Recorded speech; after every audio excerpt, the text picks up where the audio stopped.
Maiores desafios para os síndicos, velocidade nas informações e nos avanços tecnológicos e o direito condominial como imprescindível na gestão dos condomínios.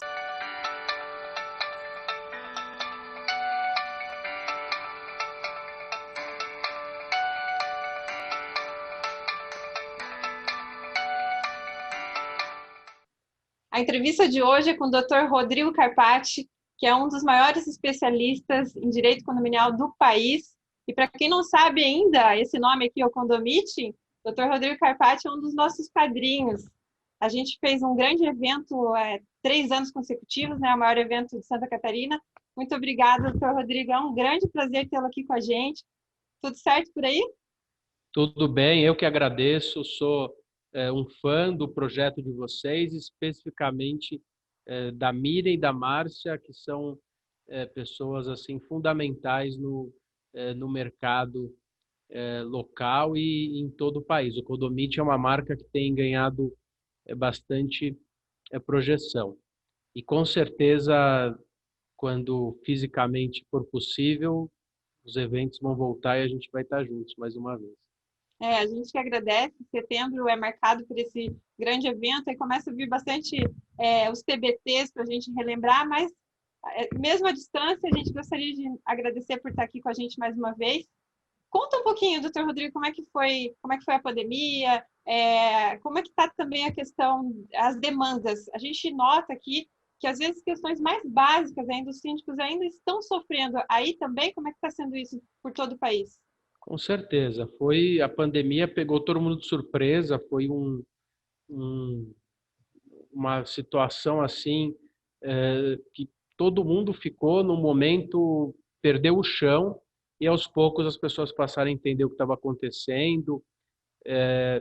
Os síndicos, muitos deles, como você bem colocou, não têm ideia, alguns deles não têm ideia da dimensão da situação e não souberam e não sabem como tocar. Isso tem me mostrado a necessidade de um mercado cada vez mais profissional, então é muito complicado você ser um bom gestor no momento conturbado, é fácil você tocar qualquer situação na vida no momento de paz. Fala-se que o bom marinheiro é formado com o vento contrário, né? Águas, não lembro exatamente, águas calmas não fazem bons velejadores. E também isso acontece no âmbito condominial, tanto para a gestão quanto para o jurídico. Para nós, o escritório, foi uma grande lição. A gente, graças a Deus, a gente está preparado para isso, mas fez com que a nossa equipe trabalhasse dobrado, sem horário, sem momentos de descanso, mas com certeza, apesar de ser um momento triste, fica uma grande lição e fica a lição do gestor ter que se aprimorar, que a única forma da sobrevivência em qualquer área, em qualquer situação, é o profissionalismo, é realizar qualquer situação com o máximo de excelência possível. No começo ali da pandemia, a gente ouvia muito falar sobre estado de exceção, né? Até acompanhando algumas lives suas. Como que foi? Como que está sendo? Já tem algumas ações? Está sendo levado em consideração essa questão do estado de exceção? Com certeza, Miriam. O estado de exceção é uma situação peculiar dentro do direito. Discute-se se ele é o direito ou se ele é algo à parte do direito que lhe traz uma nova realidade em termos de Estado, né? Nós temos inversões de papéis. O poder legislativo ele é ultrapassado momentaneamente pelo poder executivo que passa a emitir decretos para tentar ajustar uma situação. Então, o direito precisa chegar rapidamente para acompanhar os fatos. O estado de exceção é uma situação extremamente peculiar e usada somente em situações como essas. O estado de exceção ele vai passando e nós vamos aí tentando ajustar as relações. O judiciário tem sim sofrido muito. Primeiro, o judiciário se adaptou, se adequou muito bem a esse trabalho home office, assim como os síndicos, como os administradores e os advogados.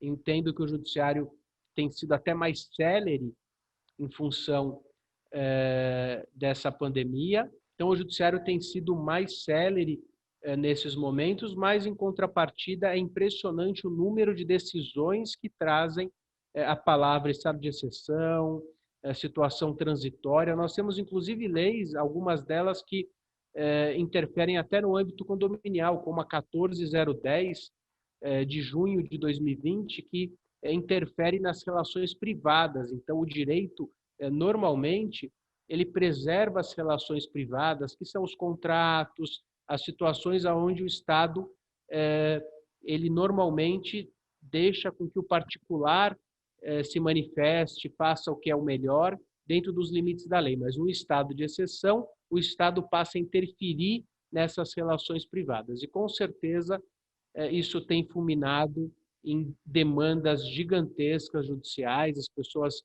ficam um pouco desorientadas, até no âmbito condominial, por exemplo, nas locações, a desocupação, a possibilidade de liminar, no condomínio fechamento de áreas, a possibilidade de reformas, de mudanças, locação por aplicativos, poderes do síndico, necessidade de assembleia, não realização de assembleia, prestar contas ou não.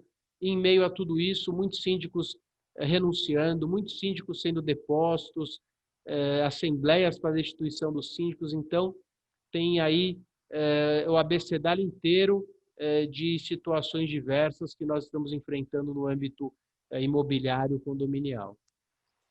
Quando você comentou ali de PLs, no caso dos projetos de leis, pode citar alguns exemplos que foram durante a pandemia, mas teve algum exemplo já de que se transformou em alguma lei? Sim, o próprio 14010, que ele foi o PL, se não me engano, 1179, discutiu-se muito quais eram as circunstâncias em que ele deveria ser implementado no âmbito condominial, e ele teve um veto presidencial e foi implementado.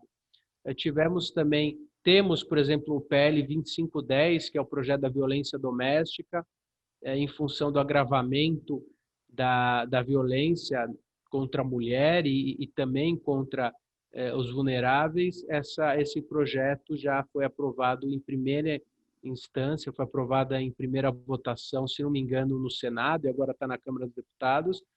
E outras diversos PLs que estão discutindo questões como a Assembleia Virtual, se ela deve ser permanente a partir de outubro, porque o PL 14010 traz que a Assembleia Virtual é possível de forma transitória até 30 de outubro. E já tem outros projetos para que essa transitoriedade se torne algo permanente. A própria questão do uso de máscaras dentro de áreas privativas, os condomínios têm discutido a aplicabilidade ou não. As próprias medidas provisórias que também foram emanadas pelo Poder Executivo, que interferem também nas relações condominiais, inerentes ao o trabalho dos funcionários, a possibilidade de suspensão de contratos. Então, nós temos aí uma gama de PLs e de medidas provisórias que alteraram significativamente as relações no âmbito condominial e que o síndico gestor, se ele dormiu por 2 meses, ele perdeu o fio da meada, ele não consegue dar continuidade em função de todas essas mudanças. Por isso que o síndico tem que cada vez mais buscar o profissionalismo.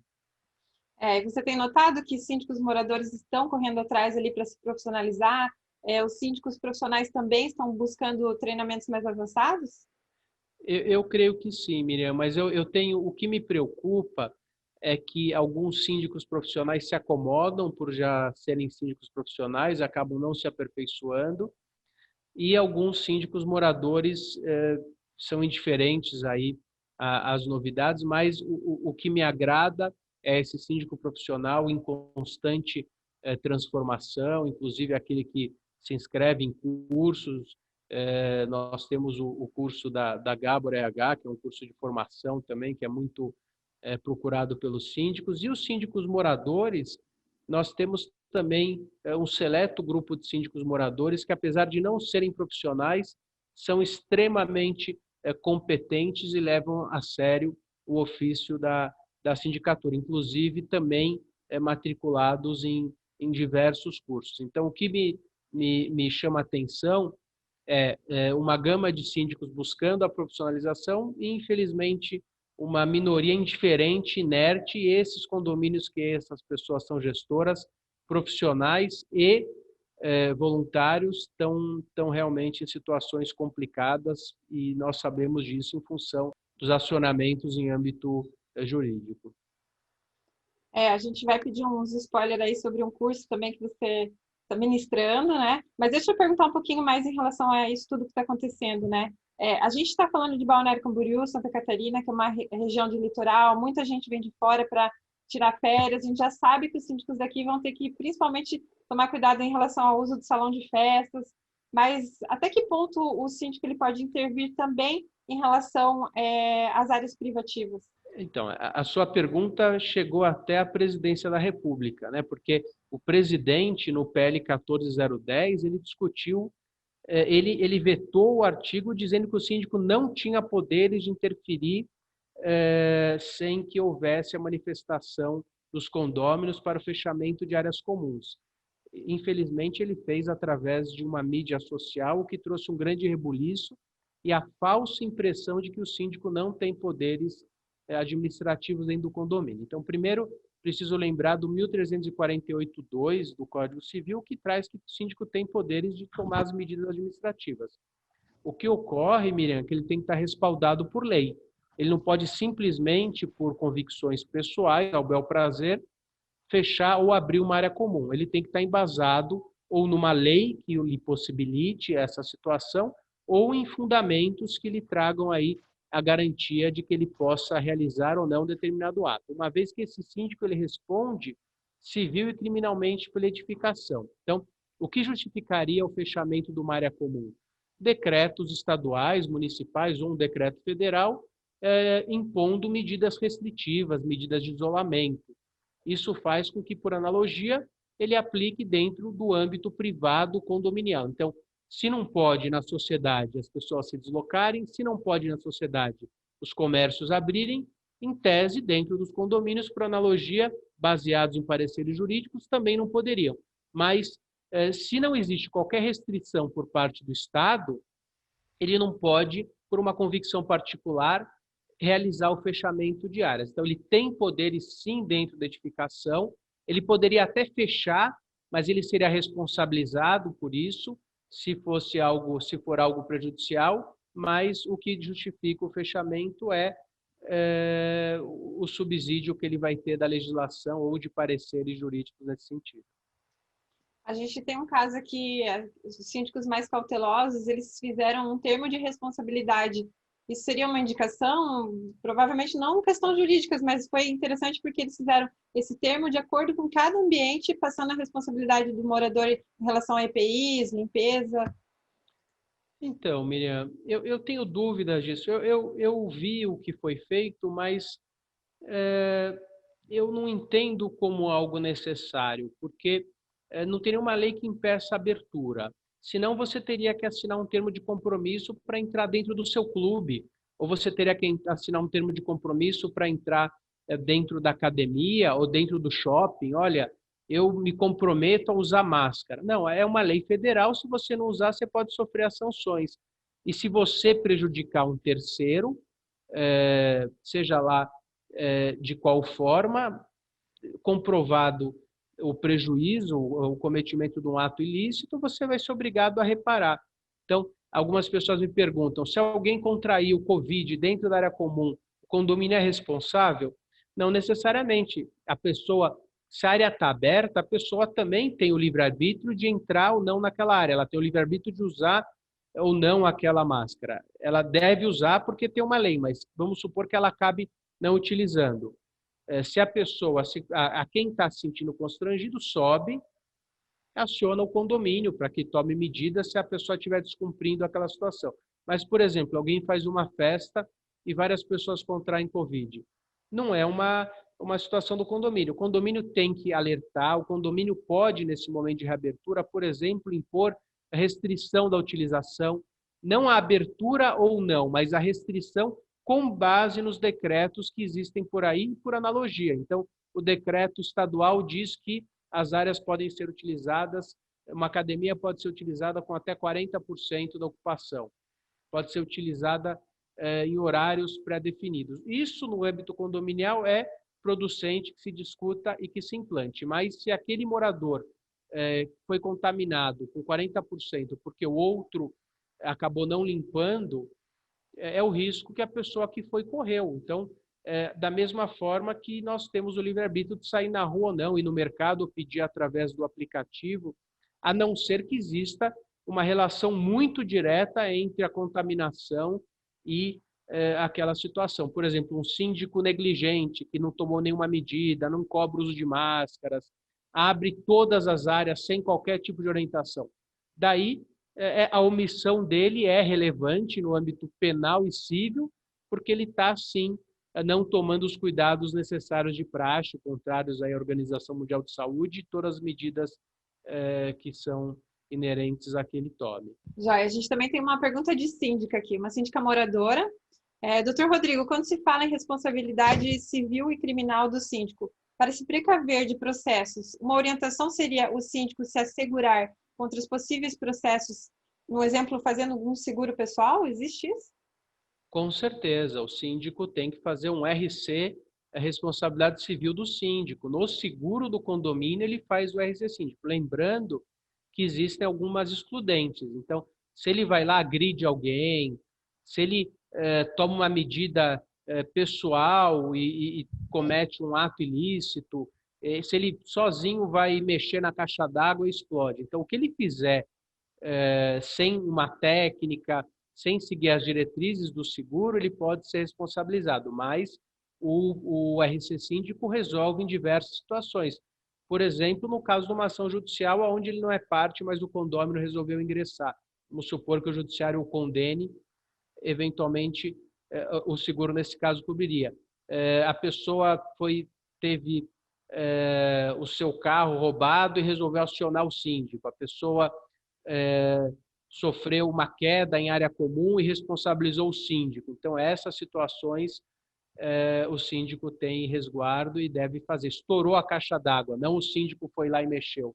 Estourou em função de uma mudança de temperatura, enfim, de uma pressão muito alta da água, inundou diversos apartamentos. Os moradores entenderam que a responsabilidade civil é do síndico, ingressaram com a ação contra ele.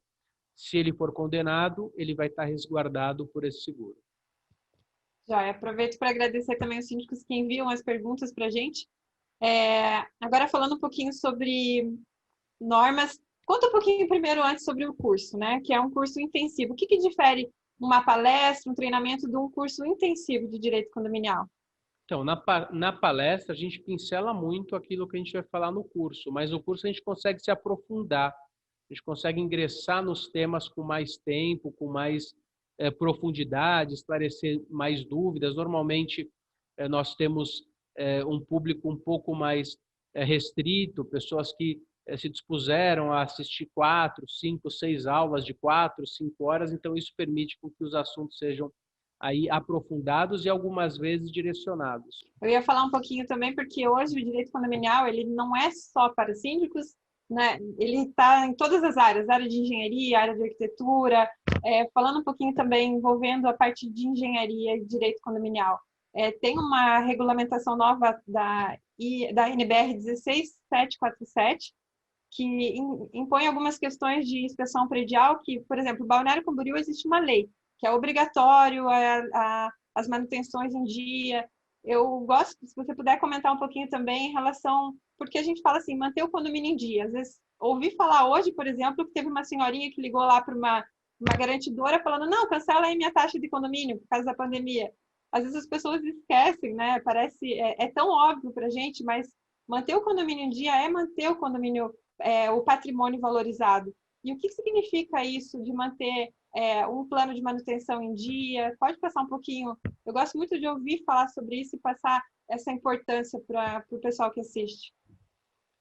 Com certeza, Miriam. Eu sou um dos grandes defensores aí da manutenção do condomínio, da manutenção preventiva, e tenho defendido essa bandeira há muito tempo e fiz o link da não manutenção preventiva com a desvalorização do bem daquela pessoa, daquele morador. Então, todas as NBRs, todas as ABNTs específicas que trazem situações inerentes à manutenção, à conservação do bem, são essenciais, desde a realização da reforma, a 16.280, quanto essa nova norma que traz a obrigatoriedade, não a obrigatoriedade, mas também seria uma obrigatoriedade de se seguir padrões para realizar uma inspeção predial. A inspeção predial, ela é o raio-x do condomínio. Então, o síndico ele toma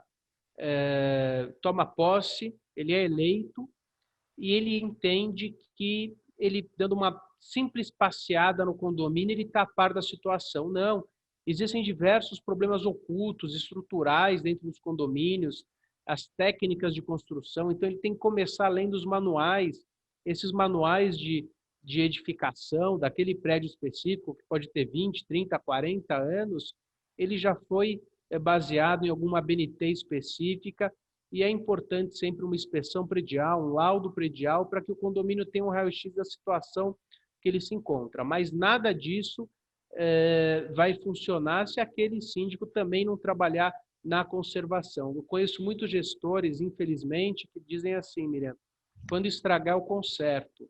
Então, trabalham na manutenção corretiva, sem saber que essa manutenção corretiva, se a gente pegar uma teoria de Sitter, dos 5 S's, que eu costumo também falar nos cursos e nas palestras, a diferença da manutenção preventiva para a manutenção corretiva é de quase 100 vezes o custo. Então, é muito importante que o condomínio ele seja um local de harmonia, e para que exista harmonia no âmbito condominial, é importante alguns pilares, e não apenas a manutenção, não apenas o direito, não apenas a administração, e sim todos eles caminhando juntos para que o resultado final seja um condomínio equilibrado e com o valor real daquela propriedade em função da conservação do bem. Porque muitas vezes pensa só nos edifícios antigos, nos edifícios, na verdade, os edifícios novos, e esquecem dos antigos, sendo que existem novas normativas, sendo aqui em Santa Catarina, por exemplo, tem sobre as manutenções e instalações elétricas. Existe um laudo para os edifícios antigos, para contratar um engenheiro eletricista para ver se está tudo em dia, né? Lógico, acaba que, infelizmente, acontece por causa de acidentes acontecendo para trazer isso para os condomínios, mas a gente passa como um alerta para os síndicos correrem atrás em relação a tudo isso. Doutor Rodrigo, poderia passar para os síndicos algum recado, algum alerta para os síndicos que passaram por esse momento? O que vai ser a partir de agora? Então, o que vai ser a partir de agora, pelo que a gente tem visto, é um momento totalmente novo. O síndico que não se readequar, ele vai perder o espaço. É um mundo que vai primar por condomínios residenciais que vão ter home office. Esse home office que chegou, ele vai ser permanente para muitas empresas. Então, o novo condomínio vai ter que ser um condomínio completo, o gestor vai ter que se adequar a essa situação. Vai ser um condomínio daqui para frente com despesas mais enxutas, portarias virtuais, serviços inteligentes, internet de qualidade fornecida pelo condomínio em algumas situações. Então, o síndico vai ter que observar a movimentação e não ser contrário a ela, para que ele possa entrar na nova era condominial pós-Covid. Doutor Rodrigo, muito obrigada pela sua participação. A gente estreou agora o Doutor Rodrigo com a gente ali no Conde TV. A gente está todas as quintas-feiras no Conde TV. Agradecer ao Ricardo Carpaccio também, a nossa equipe do Condomiting, Revista Só Que Condomínios. E esteja sempre com a gente quando estiver em Santa Catarina, que a gente está contando as horas aí para a gente trazer para cá para fazer mais um grande evento para os nossos síndicos aqui de Santa Catarina. Muito obrigada. Miriam, eu que agradeço. Condomiting, Miriam, Márcia, para mim são uma grande família. Tenho vocês no mais alto nível de amizade, de respeito, e o prazer é meu. E assim que vocês chamarem de novo, eu estou com vocês fisicamente, ou na Conde TV, ou em qual local você estiver. Obrigada.